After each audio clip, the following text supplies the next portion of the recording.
O que aquela menina ali tá fazendo? Undead Unluck. Se eu errar a pronúncia, desculpa, erro meu. É um mangá escrito por Yoshifumi Tozuka e a adaptação para anime sendo dirigida por Yuki Yase. E o estúdio responsável por animar foi o estúdio David Production. Bom, esse é o anime que, pra você que não sabe, uma galera tava especulando que ia dar uma baita de uma treta. E se essa treta rolou, eu não faço ideia. Dificilmente eu entro no Twitter. Só que meses antes do anime ser lançado, eu já tinha lido uns 7 capítulos do mangá. Então, nada do que eu vi nos primeiros episódios foi uma novidade pra mim. A única coisa que tive que fazer foi me deliciar com esta maravilhosa obra japonesa fictícia e me deparar com as diferenças do anime para o mangá. Pelo menos até um certo episódio. Mas enfim, venha meu nobre, vamos juntos acompanhar um pouco das aventuras desse cara aqui com esta pessoa aqui. Sigam meus paus. Bate o sino pequenino, sino de Belém. Todo mundo namorando e eu tô sem ninguém. Um casal apaixonado no meio da neve, vivendo um romance que a maioria só vê em animes, séries ou filmes. E um avião explodindo, nada demais. Bom, isso aqui não é nada mais, nada menos que o anime transitando entre um acontecimento do passado e um mangá de romance que a personagem Fuko Izumo está lendo antes de tirar sua própria vida. Sim, é isso mesmo que você ouviu. Logo que ela termina de ler o mangá favorito dela, ela pretende ir de berço. Só que este homem com um troço fincado na cabeça e um corpo deveras bem definido, diz que isso é perigoso. Ela então começa a falar que queria ter tido um romance que nem no mangá que ela leu, só que infelizmente o corpo dela não permite isso. Ele então começa a se aproximar e ela fala que se ele tocar nela, ele vai contrair uma doença incurável. Em meio a tudo isso, sem ela perceber, ele chega perto demais dela e leva uma facada. Do nada. Mas isso parece não afetar muito ele, já que ele segura a mão no rosto dela, tira ela dali e começa a perguntar como que ele vai morrer, até que o chão se quebra, ele cai e é atropelado por um trem, e consequentemente morre. Isso é o óbvio a se pensar. A Fuko então começa a se sentir culpada por uma coisa dessas ter se repetido mais uma vez na sua vida. Isso porque ela possui um poder, digamos assim, em que caso alguém toque no corpo dela, uma onda de azar vai vir pra essa pessoa. Dependendo das condições, a onda de azar pode ser bem leve ou muito...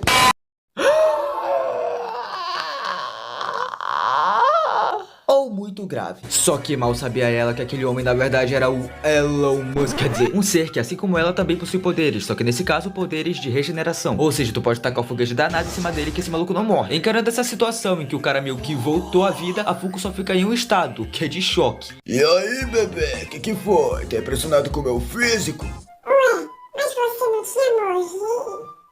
Caramba, que pinto enorme!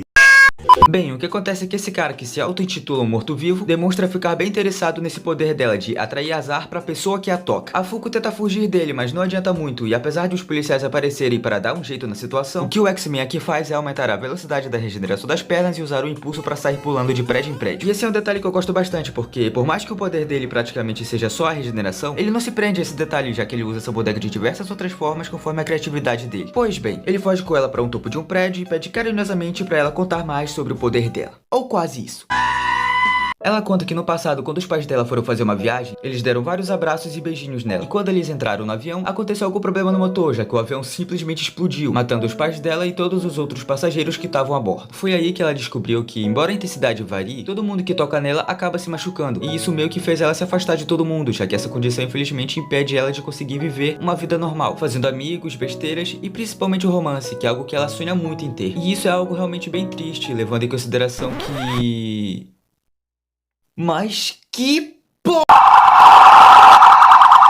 Pois bem, esse flashback dela é o mesmo que aparece no começo do episódio, só pra deixar bem claro. E depois deste pequeno toque cortando o monólogo triste aqui da personagem, é ativado mais uma onda de azar, que nesse caso é uma caixa cheia de bananas que acabou de cair de um avião. Obviamente isso aqui não mata o cabeça branca, mas a Fuko aproveita a oportunidade pra tentar fugir. Só que infelizmente ela escorrega numa banana e cai do prédio. Sim, a mina conseguiu essa proeza. Quando ela tá caindo, ela começa a refletir sobre algumas coisas e chega na conclusão de que ela não quer morrer, e sim viver. E é aí que aparece o The Walking Dead pra salvar a princesa e apuros numa cena frenética com uma animação maravilhosa. Meu Deus do céu, parabéns David Production, coma meu...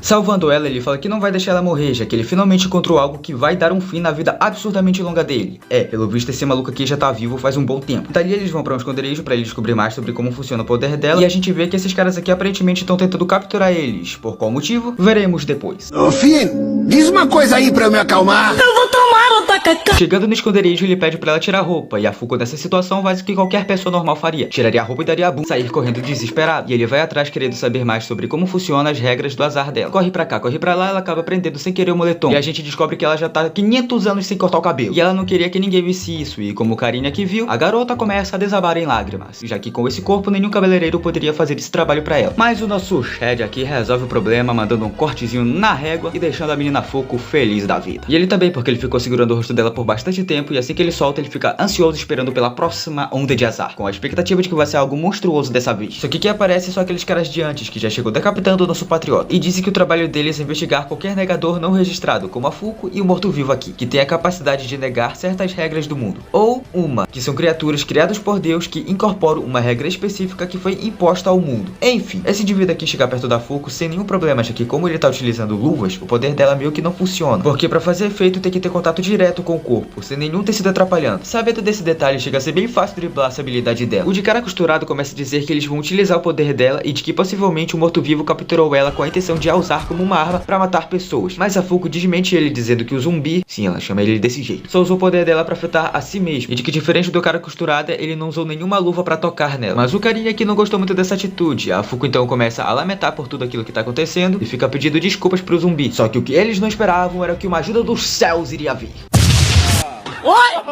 Pois bem, esse foi o real efeito de azar do contato de antes dela com o zumbi.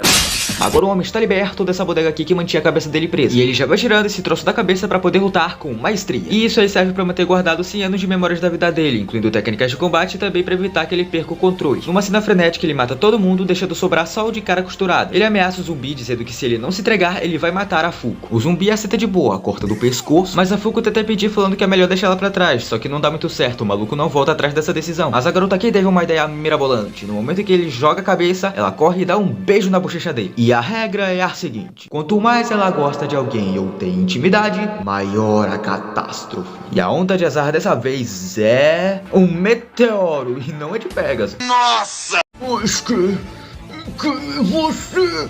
Quem sou eu? Eu sou o Undead Luke, filho da puta.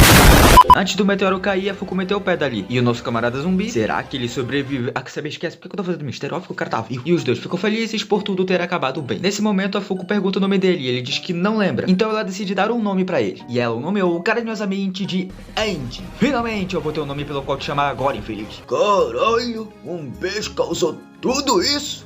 Então, surpreendente, né? Surpreendente mesmo. Se um beijinho causou tudo isso, imagina se enfiar minha rola. Andy, o maluco que não morre. E Fuko Rizuko, a azarada. Essa dupla do barulho vai aprontar altas confusões na busca pela morte mais mortadela de todas. Tudo isso hoje, na sessão da tarde.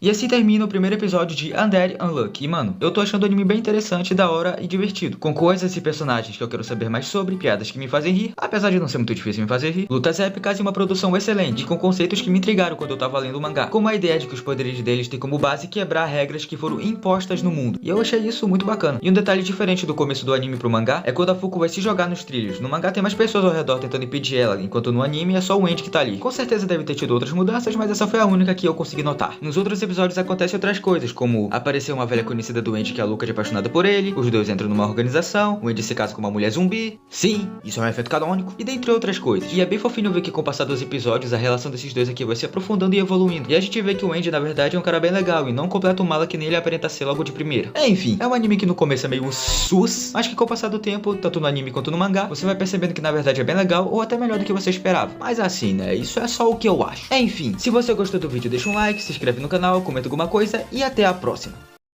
Então, garoto, o que você nega?